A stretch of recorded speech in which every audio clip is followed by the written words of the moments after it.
पश्चिम बंगाल सरकार ने राज्य में सार्वजनिक परिवहन व्यवस्था को आधुनिक और सुदृढ़ बनाने की दिशा में एक महत्वपूर्ण कदम उठाते हुए 50 नई एसी सरकारी बसों का शुभारंभ किया। राज्य के मुख्यमंत्री शुभेंदु अधिकारी ने इन बसों को हरी झंडी दिखाकर रवाना किया और कहा कि केंद्र सरकार के साथ बेहतर समन्वय के माध्यम से राज्य के परिवहन क्षेत्र में व्यापक सुधार किया जाएगा। उन्होंने कहा कि मजबूत और आधुनिक परिवहन व्यवस्था से आम लोगों को बेहतर सुविधाएं मिलने के साथ साथ राज्य के राजस्व में भी उल्लेखनीय वृद्धि होगी। इस कार्यक्रम में मुख्यमंत्री शुभेंदु अधिकारी के साथ परिवहन मंत्री अर्जुन सिंह, पीएचई एवं पीडब्ल्यूडी मंत्री डॉक्टर अजय कुमार पोद्दार समेत प्रशासन के कई वरिष्ठ अधिकारी भी मौजूद थे। ट्रांसपोर्ट विभाग जेटा एकटू आगे मुख्य सचिव बोलेছেন, এটি একটি অত্যন্ত নিত্যদিনের প্রয়োজনীয় অপরিহার্য একটি যোগাযোগের বড় মাধ্যম। একটা সমাজ, একটা রাজ্য, একটা সরকার তখনই গতিশীল হতে পারে যখন তার যোগাযোগ ব্যবস্থা আধুনিক, স্বচ্ছন্দ, পরিবেশ বান্ধব এবং সময়ের প্রতিপালন এর মধ্য দিয়ে হতে পারে। এবং এই যোগাযোগ মাধ্যমের যত আপনি বিস্তার ঘটাবেন ততই এই রাজ্যে শিল্প আসবে, বাণিজ্য বাড়বে এবং কর্মসংস্থানের সৃষ্টি হবে। মাননীয় নরেন্দ্র মোদীজির নেতৃত্বে যেভাবে সড়ক বিপ্লব হয়েছে, নীতিন গডকরিজির নেতৃত্বে এই সড়ক বিপ্লবে আমরা যদি ট্রেন, মেট্রো, জলপথ, আকাশপথের সাথে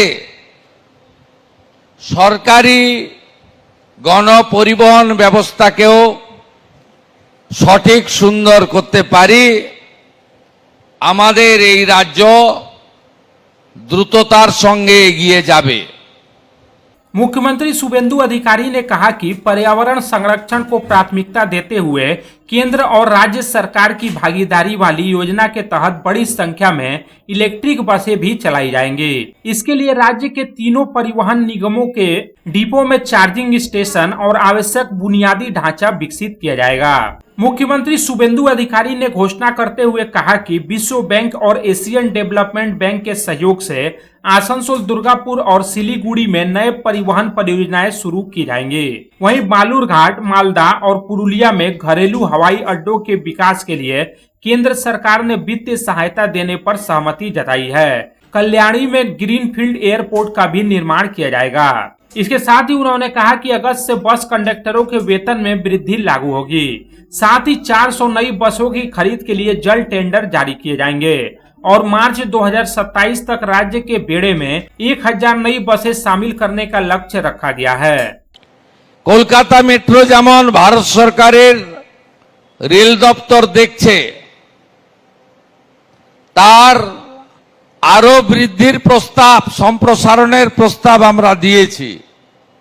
কিন্তু আমরা ভারতবর্ষের অন্য রাজ্যের মতো ট্রান্সপোর্ট বিভাগের অধীন সিটি মেট্রো আমরা ধীরে ধীরে চালু করব। আমি মাননীয় মুখ্য সচিবকে বলবো ওয়ার্ল্ড ব্যাংক বা এডিবিআই বা হাটকো এদের সাথে নিয়ে প্রজেক্ট রেডি করার ব্যবস্থা করতে। আমরা দুটো পাশাপাশি থাকা বড় শহরকে প্রথমে যুক্ত করতে চাই, একটা দুর্গাপুর আসানসোল আর একটা শিলিগুড়ি জলপাইগুড়ি।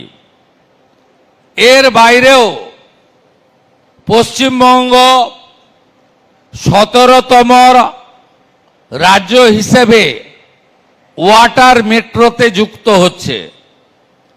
অর্থাৎ আমাদের এই যে সুন্দর নদীপথ, মা গঙ্গার এই অপরূপ যে তার আশীর্বাদ, আমরা অন্য শহরগুলোর মতো শেষ শহর তিরুবনন্তপুরম কেরালা, আমরা তারপরে যুক্ত হওয়ার জন্য প্রাথমিক সিদ্ধান্ত আমরা গ্রহণ করেছি।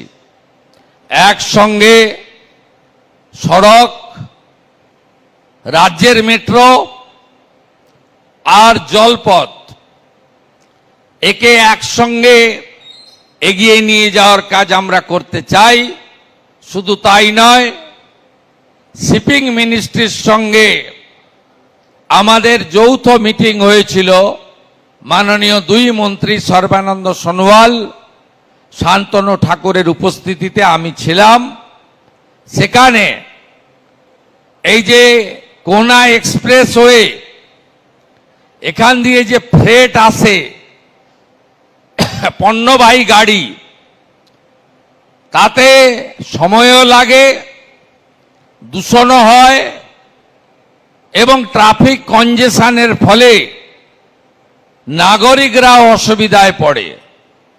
আমরা গার্ডেন রিচ এবং শিবপুর, সাকরাইল, হাওড়া এবং গার্ডেন রিচের মধ্যে রোরো সার্ভিস চালু করারও সিদ্ধান্ত নিয়েছি, যাতে কলকাতা পোর্টের যে ফ্রেট ওপারে চলে যেতে পারে এই কনজেশন থেকে মুক্তি দেওয়ার জন্য।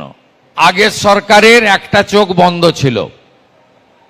তারা থার্ড পার্টি এজেন্সিতে যে ড্রাইভার কন্ট্রাক্টরদের নিয়োগ করা হয়েছিল, হঠাৎ করে কিছুদিন আগে 2025-এ চালকদের বেতন বাড়িয়ে দিল, কন্ট্রাক্টররা বাদ চলে গেল। আমরা আসার পরে এই বৈষম্য দূর করে চালকদের সমপরিমাণ বেতন কন্ট্রাক্টরদেরও করে দেওয়ার ব্যবস্থা করেছি। আগস্ট মাস থেকে আপনারা এর এফেক্ট পাবেন। এই সরকার সবার জন্য, সবাইকে নিয়ে চলতে চায়। आज वहीं दूसरी तरफ राज्य के परिवहन मंत्री अर्जुन सिंह ने कहा कि 435 अतिरिक्त बसें भी विभिन्न जिलों में चलाई जाएंगी। उन्होंने बताया कि राज्य सरकार बंद हो चुकी ट्राम सेवा को पुनर्जीवित करने की योजना पर काम कर रही है। यदि योजना सफल रही तो दक्षिणेश्वर, कालीघाट और न्यू टाउन जैसे क्षेत्रों में भी ट्राम सेवा शुरू करने पर विचार किया जाएगा।